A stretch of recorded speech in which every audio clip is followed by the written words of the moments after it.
Welcome to Chapter 9 of Grammar Fundamentals for the PSAT. This is Lesson 53 on Subject-Verb Agreement. Here's the whole idea in one line. A verb must match its subject. If the subject names one thing, the verb has to be the singular form. If it names more than one, the verb has to be the plural form. Let's see exactly how that works. Here's the core rule. A verb must agree with its subject in number. That's a fancy way of saying they have to match. A singular subject, one thing, takes a singular verb. A plural subject, more than one, takes a plural verb. Number just means singular or plural, and the two sides have to agree. Now here's the twist that surprises people. In the present tense, it's the singular verb that adds the S. She runs. He jumps. One person, and the verb gains an S on the end.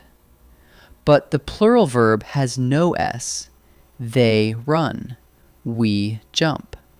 That's the opposite of nouns, where the S makes things plural. With verbs, the S marks the singular. So watch that ending. The agree arrow links the subject to its verb, and the S on runs tells you it's singular. The verb be is the one you'll see most, so learn it cold. The singular forms are is and was. The gate is stuck. The bus was late. The plural forms are and were.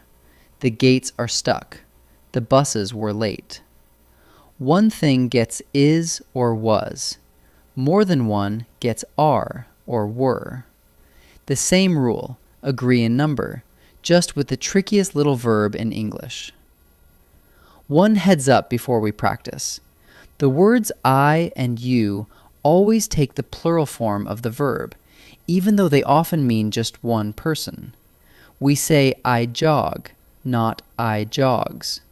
You run, not you runs. And with be, it's I am, you are, you were. So treat I and you like a plural for agreement. Keep that in your back pocket. Now let's try a few. In this first set, find the subject, decide if it's singular or one, or plural, more than one. Then pick the verb that agrees. Remember, in the present tense, the singular verb adds the S. Pause and try each one before I answer. Goats blank milk at the dairy farm. The subject is goats, more than one, so it's plural.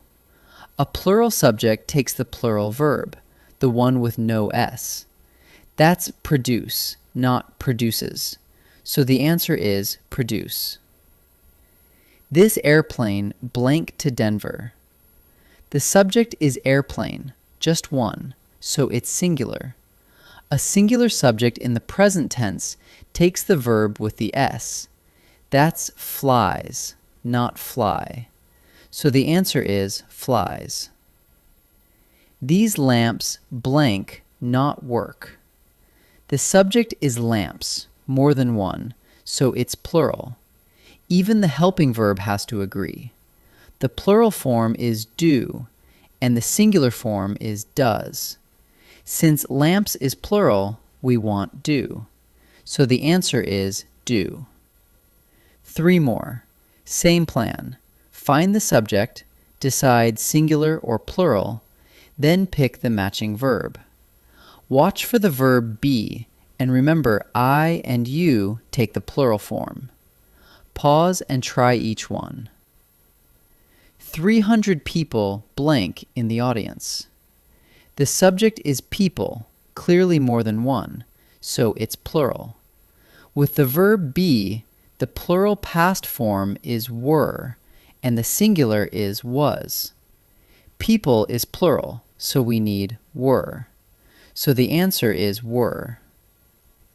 You and I blank for the same position. You and I together is more than one person, so the subject is plural. A plural subject takes the verb with no S. That's train, not trains. So the answer is train. This jug blank 1 gallon of liquid. The subject is jug, just one, so it's singular. In the present tense, a singular subject takes the verb with the S. That's holds, not hold. So the answer is holds. Let's wrap up. A verb must agree with its subject in number. A singular subject, one thing, takes a singular verb. A plural subject, more than one, takes a plural verb. The twist to remember is that in the present tense, the singular verb adds the S, while the plural verb drops it, the opposite of nouns. For the verb be, use is or was for one, are or were for many. And keep in mind that I and you always take the plural form. Find the subject, count it, and make the verb agree. Great work!